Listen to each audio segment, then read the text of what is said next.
Eh, kenapa anak Abi nampak sedih je, salam pun tak bagi? Kenapa ni? Ha? Tadi Intan ada pukul Nuha. Oh, Intan ada pukul Nuha, tu yang jadi sedih tu. Sampai lupa bagi salam. Ya Allah.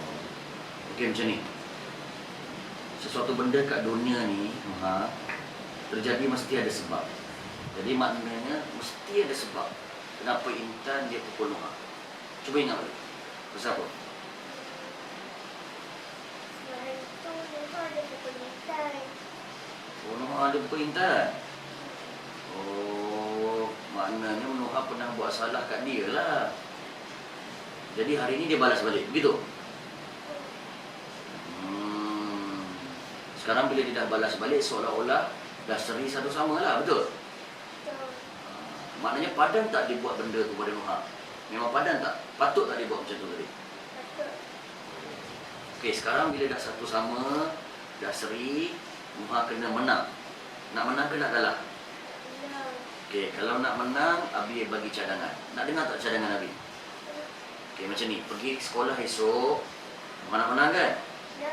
Okey, pergi sekolah esok. Minta maaf kat dia. Minta, saya ada buat salah dengan awak. Jadi padanglah semalam awak pukul saya reda.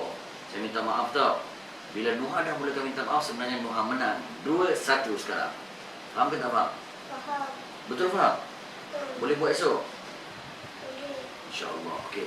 Kalau Nuha nak menang lagi besar, nak menang lagi besar tak? Ya. 3-1. Lepas Nuha minta maaf dekat dia tu, Nuha peluk pula dia. Saya minta maaf tu, saya sayang awak. Maka ketika tu Nuha menang 3, dia menang 1. Dia susah nak kerja. So Nuha nak menang ke nak kalah? Menang. Agak-agak sanggup tak buat seperti mana yang Abi ajar tadi? Sanggup. Sanggup? Sanggup. Okey, selesai masalah. Dah, jangan sedih. Esok Nuha mesti menang. Dah senyum sikit ke Abi? Dah, jangan sedih. Oh, dah pergi makan nasi Terima kasih, Abi. Sama, disayang Nuha. Mana esok Nuha menang